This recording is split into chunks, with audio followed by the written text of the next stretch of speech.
You were speaking about Castle Fest. How long has that been going on? Like, is it a relatively new thing? And is it every year? Is it always like the same sort of like genre that you're aiming towards? What can you tell us about it? So Castlefest, if I'm correct, which I am probably not, but from what I can remember, Castlefest has been going on, I'm going to say for over 10 years. I know that it's over 10 years, but I can't remember how many years. But yeah, it's been going on for a long time. I actually remember before I even knew who Paul and like any of the other rest of the team, before I even knew who any of them were, I was already going to the castle because I started going to the castle when I was 18. Yeah. I'm now 28, and Castlefest had been going on for like longer than since I'd started going there. It started out that it was just an event like in the garden at the castle, and they had some bands on. Sometimes what they would do is they'd have the headliner or sub headliner would be whoever won the Metal to the Masses that year. Okay. Which is quite a cool like link up with those two things. I think Rose Metal to the Masses have been going on that long as well.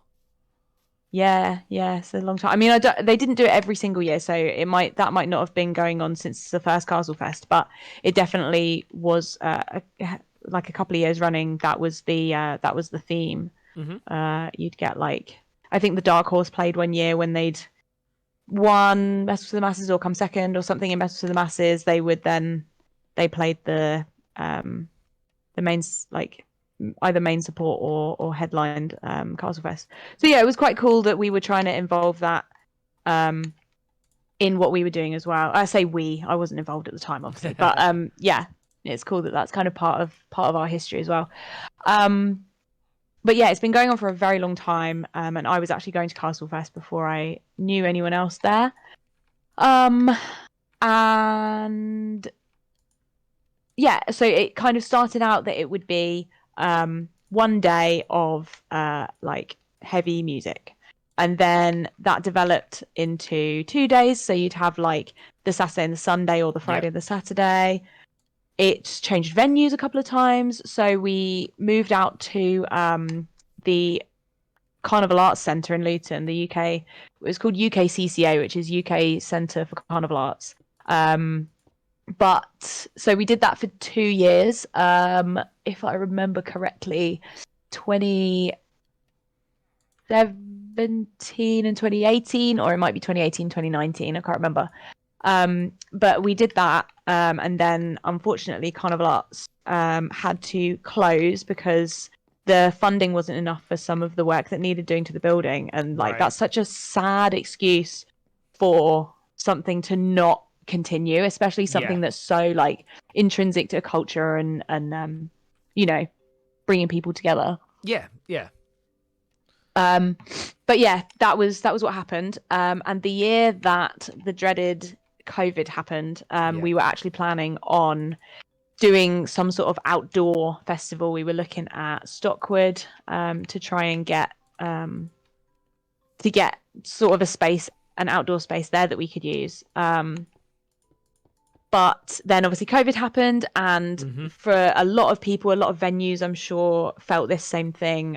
The money situation, it was like we had insurances that we were paying on our equipment. We had what's it called? Finances that we were paying. So like if we bought something and it was a regular payment, something like that, you know, obviously we didn't have a regular income that was subsidizing that anymore. So all of our funds that would have gone towards a bigger outdoor festival kind of got depleted because of that. So we moved back to the castle, but with the intention of like, it's coming home, and kind of improve what we've got rather than move out. It's coming out. Yeah, exactly. So what we did was we've now built a permanent stage at the back of the castle. Which hopefully if we have time we'll be able to build on Minecraft. And so that's there full time now. We've always had an outdoor area at the castle. Obviously they have a garden, and so anytime we've had any live events there, it's been we've tried to use it, like in the summer in particular. But now that's permanently there, and it is directly outside the back door. So it's kind of the outdoor space has moved around a bit over the years. Anyone who's been to the castle, at least once a year in the last, say, 6 years, the outdoor events have been in different positions in the garden. But I think that's quite cool because everyone's then seen the garden from different areas. Yeah. So one year we had it kind of under the little kind of balcony thing that's above it. One year we had it in the main part, sort of widest part of the garden. But now it's in the corner, and it means that, especially if you've got a drum kit, the drum kit fits nicely into that back corner, and then it gives the other people who are able to move around the stage a bit more freedom to move. And we've got a little kind of runway out the front of that as well. So it's a really cool. Is that the corner stage. with the little underpass bit? Yeah. I'm always terrified I'm gonna catch my knuckle on that one day. Yeah, I mean, I was always afraid of smacking my head on it because you have to duck to actually be under it. Yeah, there is. And one of my favorite memories of actually playing Castlefest one year is watching people going on those there was the uneven paving slabs outside where all the steps are, and just seeing someone two-step across and then just stack it down the stairs. Yeah, that's the only thing I think that we kind of have a bit of a risk with is that the ground outside is quite uneven. Not uneven in the sense of like it's not built that way. It is built that way. It's built to have lots of different layers, but those layers are not necessarily conducive to good moshing. No, not a good mosh. Yes. But it's still a good time, and it's good to see people like throwing their arms around and stuff. I've always enjoyed it. Fighting those invisible bees. This is exactly how we do it. I don't know if you're going to be able to answer this question. What's with the coffin? It's literally just for fun. Were you there when it was installed? It's provided a great. It was put up one Halloween, and oh no, this one has armor. It was put up one Halloween, and they never took it down. It's just stayed there ever since. Yeah. Because the amount of people who I see walk past it and take photos of it when they clearly haven't been there before. Well, that's the thing. That's kind of why it stayed there, because it has provided such a cool photo opportunity spot, and because it's got the little purple lights inside it as well. Yeah. If you're wearing white and you go inside it, all of the white stuff glows like it's UV. Yeah, I'd always wondered why it was there, because every single time I came in, I was like, "There's people taking photos," but I didn't know what the actual reason was why it was there. Yeah. On to a bit more of a controversial question. Have you found being female has led you to receive different sorts of treatments as a promoter? Oh, as a promoter, no, actually. I think when Jessie was doing a lot of the promoting, people were surprised to find out she was a lady, because obviously she would sign off the emails as Jessie, but Jessie could easily be a guy's name. Yeah. But I think if it's me that's emailing them, they're very prepared for me to be female, and I haven't received any negativity in any way from people that play for us, which is really good. I know that's not everyone's experience, and I know that I'm quite lucky to have that experience, but it's I've only got good things to say, really. And if there has been anything of that sort with maybe people that have come in, anything like that, the team are so hot on it, and they're like, no, we're not going to stand for that. So it's really good that I'm also surrounded by people that are so supportive like that. That's good. And have you found you've received any different treatment being female in a band has treated you, gotten you to receive different treatment to some of your bandmates? Yes, but not a lot. It's mostly been harmless. So there have been times where older guys in particular have sort of they don't know how to react when they find out that I'm a girl. So they kind of act in a way that they wouldn't normally. They're just acting strange. So there was one time we did an interview, and the guy shook the boys' hands, and like I think there was two of the boys, then me, and then one of the others, then the other one, and so it was like shake hand, and then he sort of did a like half handshake curtsy, and I went, I'll take a handshake, please, and he went, oh, a handshake, and I was sort of like, I'm no different to the boys, and if anything, I'd like to be treated kind of as one of the boys, especially like that's how I've always kind of seen myself. I don't want to be like, oh, I'm just one of the boys, but because I've generally, through various reasons, like just and general, like, I don't know, natural preference, I guess, I've always like enjoyed hanging around with boys, so I've kind of felt very much treated the same way as them. So it was very strange for me to then suddenly be treated like I don't, like some guy doesn't even know how to speak to a female. So that was a bit odd. And then the only other thing was we were playing a show one time, and I was stood, we hadn't played yet, and I was stood at the merch, and this couple were talking to me, and they were like, oh, so are you, I can't remember what they said, whether they'd said, are you with one of the bands, or whether they'd said like, oh, are you with one of the band members, like implying that I was the girlfriend of. And I went, I'm in the band, I'm the vocalist. But they literally hadn't realized that my band had a female vocalist, and they were like, oh, we feel so bad, like we've literally listened to your band, we just didn't know that you were a girl. And then they were like, oh, that's so cool though, we feel so bad. I was like, honestly, it's completely fine.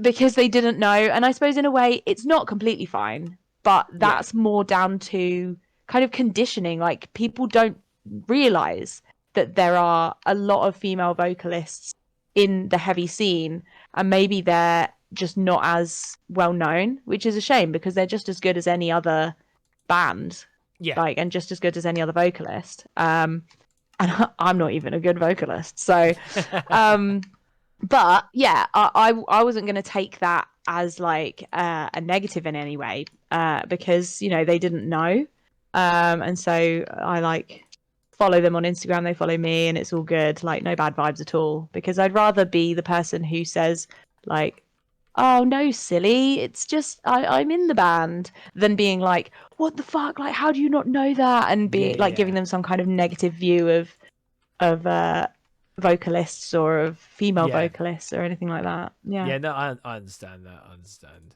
What's your view on when we hear this term female fronted? I don't like it, but the thing is, whenever I try to put it into words, it always sounds really like I'm anti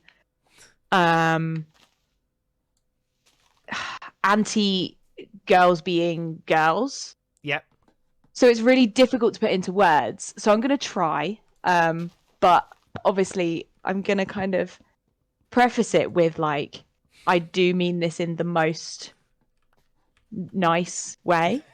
But for me, and I think it has changed over the years as well. For me, as I said, like I've always wanted to be kind of seen as equal to the boys in the band. And so with that comes a certain like, oh, I have to dress a certain way because otherwise people are going to perceive me differently. People are going to, you know, judge me for what I'm wearing, or people are going to, it's mostly what I'm wearing, to be honest, because kind of going back to the previous question, I did get a lot of like from men like, oh, where does all that anger come from? And it's like, people like you saying things like that's where that anger comes from. But also, you wouldn't say that to a man, you wouldn't say that to a male vocalist, so there is no reason for you to say it to me, like, unless you're going to go to the next band and say to them, oh, where does all that anger come from, to the next male vocalist. So I do think that's a bit of a piss take. But where was I going with this? Oh yeah, so perceiving me differently. So no matter what, as a vocalist who isn't male, you're going to be perceived in a different way to vocalists who are male. And that is just the fault of years and years of male being the default in the music industry. So I used to be very like, oh, I have to wear the same thing as the boys. I have to not show my body. And I didn't want to either. Like, that's just not how I would feel comfortable on stage. Just my personal preference. I like to be covered up on stage. Like, even when the boys were really sweaty and taking their tops off, I was still there with like a hoodie and a long sleeve underneath. And that was fine for me. Like, I liked being covered up like that. But I know that the way that I've worded that in the past has been sort of like giving the implication that girls who do dress in a more maybe provocative way, or in a more sexy way, or just like, you know, a bit more skin showing, that it can kind of come across as like men will then see, and not all men obviously, but like some men will see that as like enough. Oh, like their band's not even that good. Like, people will only listen to you because you're hardly wearing any clothes. And I've like seen that as a comment on Instagram. I can't remember who it was for, but it was like, that's such a horrible, hurtful thing to say. These people, literally, it's like training. You are training your body, you're training your voice, you're training like your stamina and everything for being on stage and putting on a show. And some guy is going to come up to you and say, yeah, I only listen to you because it means that when I come to see you, I can see your bum. So, yeah. Ladies of the internet, I'm sorry that there are so many men like this. I am sorry. I don't know what I can do to help out with this, but I'm doing my best, and I am sorry. It goes back to, like, you guys are so great. So, like, you yourself and the guys in your band have always been like the first to come forward and say, like, we support not just women, but like any sort of minority, anyone who is not what's usually considered like, oh, the norm or anything like that. You and the rest of your band have always been like pro, you know, all the good stuff. Yeah, basically bigging up people who probably need bigging up because they're being picked on, not because that they're weak or anything, but because they're probably being picked on. And we, unfortunately, as men, we have the power to have a more powerful voice, unfortunately, and I wish it didn't have to be that way. In the same way, there was that the video with was it Greta Thunberg doing something about a environmental protest or something, and everyone's like taking the piss out of her, but then Jason Momoa does the same thing and everyone listens to him.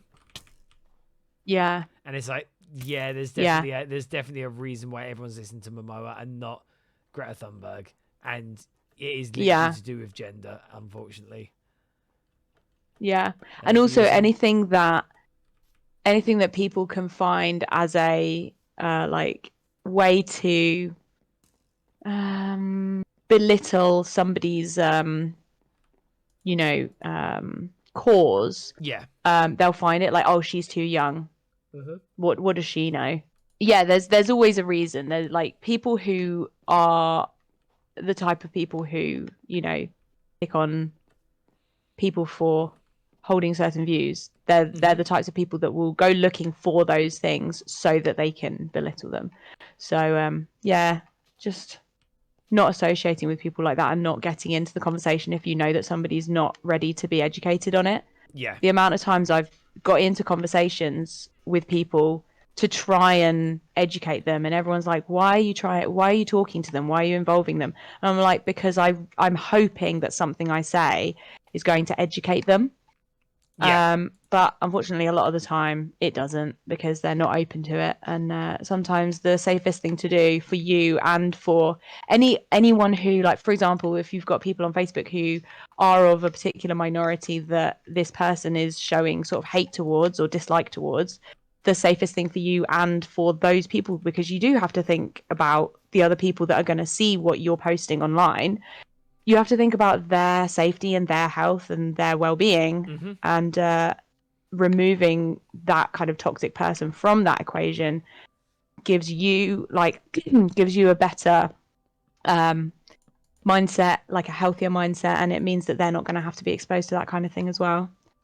I was also going to say, like, just going back to you guys, like you don't just sort of like speak up for people, but you actually like provide a platform for those people. So like having a female photographer on tour, for example, it's like Yeah. that kind of thing where you're showing the people, you're not just saying like, oh, we support this person. You're actually showing like we are literally supporting this person by Yeah. providing them with a job Yeah. in this Say, I think we've done 3 tours with 3 female photographers, and that was just happenstance. That was nothing more than happenstance. But yeah, then this was the first tour that we did, the one that we've just done recently with John of Reprieve Visuals, and that was our first male photographer that we had. Yeah. Which I'm going to be honest was like there were a couple of like Yeah. little things that were weird with that, like. Obviously we asked anyways, but we didn't have to worry about like sleeping arrangements, for example. Like when we have a but again, like that's something. I mean, and like obviously not all female, music industry people are going to be necessarily comfortable with. But I was always fine sharing a room or like having to share a double bed or whatever with my band members. But that's because I had known them for so long as well. Exactly, so again, it always comes back to like, oh, like I feel like one of the boys kind of thing. Yeah, because that was the thing. Like all the different people that we had on tour, we'd message them and say hi. So there's gonna be a couple of days where we're gonna be trapped in a room together, like for sleeping arrangements. Would you prefer it if we could arrange for you to sleep like on your own somewhere, like out of the way of everyone else? And let us know if that's the case, because we will arrange that for you, just so that Yeah. But basically we know that a lot of bands are now seeing get cancelled. We don't want you to have to worry that we're the next one. Yeah. Which is an unfortunate thing to have to say, but it's true. We don't want to be the next. Well, we aren't going to be the band that are the next one like that, but we don't want to give anyone a reason to believe we might be. Yeah. And we just want everyone to be comfortable with us, regardless of what it is. So yeah, and then just saying to them, did you want to stay here? Did you want to share this room on your own? Are you okay sharing with someone else? Blah blah blah. And we've had mixed responses, and we've just respected every single one. So, and bands of the world, that is not difficult to do. I'm staring at the camera right now when I say this. It is not difficult to respect the requests of your female togs, your female merch people, all the people who make your shows happen, promoters, everything. And not just females either, every gender this covers. Just make everyone feel welcome, because you're just gonna ruin it for yourself. Like the internet exists, people are gonna call you out, you will be shut down, you will lose it all. Yeah, and I think it's a really good place for the scene to be in, where people do feel comfortable now to call people out on bad behavior like that. Mm-hmm. But it is still sad that it's a necessary thing that people have to do. Yeah. That's just how it is these days, isn't it? Which is good. It's good that people do have that. They do have the ability to have that voice. So between your band stuff, so you were the vocalist of Ill Informed, and you were the first bassist of Apothecary, and that is, as far as I'm aware, that is as many bands as you've been in. You were in one previous to Ill Informed. Yeah, so it's such a fun story. I love telling the story of how Ill Informed came to be. So the first ever band that I was in was called Static View. Okay. And it was a pop punk band, and we played 1 gig. Okay. Technically we played 2 gigs, but one was acoustic because our drummer was busy. But I had joined that band purely because it was like, oh, I'd like to be in a band. And I just happened to be having a conversation with 2 other people who wanted to be in a band. And we ended up being like, well, let's just be a band then. And it was really cool, sort of happenstance. But then I keep placing these planks in the wrong place. So I was in that band, and we were just sort of, it was, very young people starting a band kind of thing. and I was friends with Rafe already because I'd known him for a very long time. So Rafe was the guitarist in Ill Informed. Yep. So yeah, I'd known him for a very long time. Our parents were friends; they went to school together, so I'd known him for ages, and I knew that he was in a band. And I also, because I'd been to see that band and stuff, I knew that there were some issues with their bassist at the time, because I'd been speaking to him as well. And so I'd been hearing the side from Rafe where it was like, oh, we're not really happy with this thing or this thing. And then hearing from him like, well, I don't really get on with this person and stuff like that. So it all kind of came to a head, and the bassist at the time messaged me and said, I'm gonna leave. And I said, no, you can't do that, you shouldn't do that, like, just because they had a show coming up. I was like, just play the show and then leave, like, just do that, that's all, like, then just don't leave them kind of like without a bassist. Yeah. And he was like, nope, that's what I'm doing. So I was like, okay, well, that's fine. Like, I can't control you. So I also messaged Rafe, and I'd said like, oh, I've heard that this person is leaving. Like, I'm not gonna try and step on anyone's toes, but I'd like, I'd literally just got a bass for Christmas, like 5 months before or something, and I was like, well, just so you know, like, I can step in if needs be, and just, you know, fill in for that one show until you find a permanent bassist. So he's like, okay, thanks, I'll let the boys know, because that show was literally going to be the next week. So anyway, I get a message from the bassist at the time, was like, I did it, I left the band. And I was like, no, like, I was still trying to convince him to go back, and he was like, okay, fine, I will. So he messaged them and said, okay, I'll play the show and then I'll leave. And at the same time he did that, I got a message from Rafe that said, yes, you're in the band. And I was like, no, hang on, that wasn't what I was asking. And also, I've just tried to convince this other person, and now he's going to come back and try and join the band again. Anyway, I get a message from the bassist, and he's like, so I've just heard you're in the band. And I was like, no, that wasn't what I wanted to happen. So it was all a bit of a mess. But yeah, so I joined the band, and that was how I then became kind of part of the group that became Ill Informed. Mm-hmm. We were a band with a couple of different names before we were Ill Informed, with a few sort of different lineup things. So before we were Ill Informed, we had Zach, who's now the vocalist of El Muno. And then there was me, Rafe, and Dan, who was the drummer in Ill Informed. Then when I was I think I was in that band from when I was about 19 to when I was 22 or something. Okay. And then Zach went to uni, so he left the band. And we sort of had a bit of a break, and the three of us that hadn't gone to uni were like, oh, we kind of still want to play shows. So we played one show under the name Nicholas and the Cages. And then we did that one, and then we were like, oh, we want to do more. We want to do more stuff. So what did we do after that? Then we became Ill Informed. But we were just a three-piece. So I was the vocalist, Dan was the drummer, and Rafe was the guitarist, but we would link up the guitar to an amp, to a bass amp and a guitar amp. Okay. And so that it sounded a bit fuller.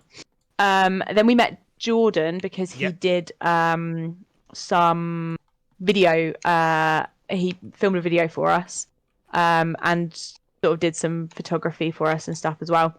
So he was generally sort of like he would hang around, he would come to shows and always be like the main guy that was like at the front and stuff. It was really cool. Yeah. And he asked us if he could join. Like, that was kind of his opening thing before he'd even done our video and stuff. He was like, oh, I noticed you don't have a bassist. I play bass. Do you want me to play bass for you? And we were like, no, thanks. No, thanks. That's kind of our thing. And he was like, okay. So he just hung around until we needed a bassist. And you're like, And actually, no, so we kind of do need one now. Yeah, come in. yeah, so we messaged him. I think it was like on his birthday or something, and we were like, Ah, would you like to be our bassist?" And he was like, "Yeah, I'd love to." And then we kind of became the band that everyone kind of knows us as. We were originally playing like kind of a punky, grungy, influenced by a bunch of different things band, like that kind of music, where we were like, I was really listening to Slaves and Frank Carter. I know that Rafe was listening to Frank Carter, but then Dan was listening to a lot of like kind of math yeah. rock rather, and stuff like that. So you can really hear that on our on the music that we released, even like up to the last 2 track that we released. You can still kind of hear that that coming through with the way he plays. He's a very technical drummer. He's really really good. And then Jordan was listening to like Tool and Turnstile as well, like the Time and Space album. So we really had a lot of influences, and so people didn't really know where to put us on a show. Like, are Right. they a grunge band? Are they a punk band? Are they going to fit on this metal show? And we kind of wanted it to be more than just that. We wanted to have a scene that we were part of. Yep. And then we played a show at, I think, the Old Blue Last in London, Oh God. and the show was with Gassed Up and Yay. God Complex. Yep. And we were like, this is what we want to do. So I was at that show. we sort of had a mini hiatus type thing, Yeah. and we said, yeah, we'll come back doing hardcore. And I kind of had to change my vocal style, and we had to kind of heavy up a few of our songs. And then yeah, we came back about a month or 2 later with a couple of new songs, a couple of like kind of redos of the songs that we already had. And then that is how we ended up being part of the hardcore scene in the UK, which was really cool. It was really cool to be part of that, after such a long time of kind of just doing fun stuff. Like, we were having fun the whole time, but it was like, here we are. Like, we finally have a scene that we're part of. It was very, very cool. We have a family. Yeah. But I was like getting to know everyone in the scene and everything. That was really show good. that show at the Old Blue Last. I was there. I remember that one. Really? I was there in the crowd. Yeah, That's so funny. I can't. Was this pre or post? You knowing us as a band? Oh, way pre. Yeah. Yes, I didn't even know you, but I remember going to that show, and the reason why I remember it is because I got halfway home. Mitch looked up because Mitch was there as well. It was me, Dan, and Mitch. And when I went there, Mitch looked up in his rearview mirror and he goes, "Dude, are you feeling okay?" And apparently I was as white as a sheet. Oh no. And then, so how did you find the dynamic change between being a vocalist to being a bassist? Oh, right, yeah, I do have to talk about this. So, I wasn't the bassist of Apothecary for very long. Obviously, I'd gone from being a bassist to being a vocalist. Yep. Going from being the bassist of Threshold and Asleep Till 3 to being the vocalist of Ill Informed. What was I going to say with that? Hang on, I'm concentrating on the sand here. But I think because I was going through like quite a mixed up kind of time, it wasn't the right time for me to be in a band, let alone having people who I cared about relying on me to learn parts and be free for shows and everything like that. So I never actually played shows with Apothecary. So yeah, it's almost kind of like odd to be called the original bassist, even though technically I am. Yeah. Like, behind the scenes I am. Yeah. And I did learn some of the parts, but I was finding it very difficult to transition back to playing an instrument, especially when I wasn't like that good at playing bass in the first place. So yeah, it was difficult, and obviously with everything that was going on in my life as well, because I was like about to start a new uni course, I was moving house and everything, so yeah, it was not the right time. And so although I'm technically the original bassist no one would know that, like, from listening to any of the music or anything like that. I'm not, I didn't record anything. Mm-hmm. So, yeah. When they originally started, and you basically you knew that you were no longer a vocalist for a band, did you find like a weight had lifted off your shoulders or anything? Because you're not the front person anymore. You are a bit more in the background. Was there any like weight lifted off your shoulders or anything like that? I think the weight was more lifted when I said to them that I couldn't be their bassist, rather than not being the vocalist anymore. Because I knew that, like I said, like I wasn't in the right space for it, and so it was unfair for me to kind of try and keep doing that when I wasn't giving them 100%.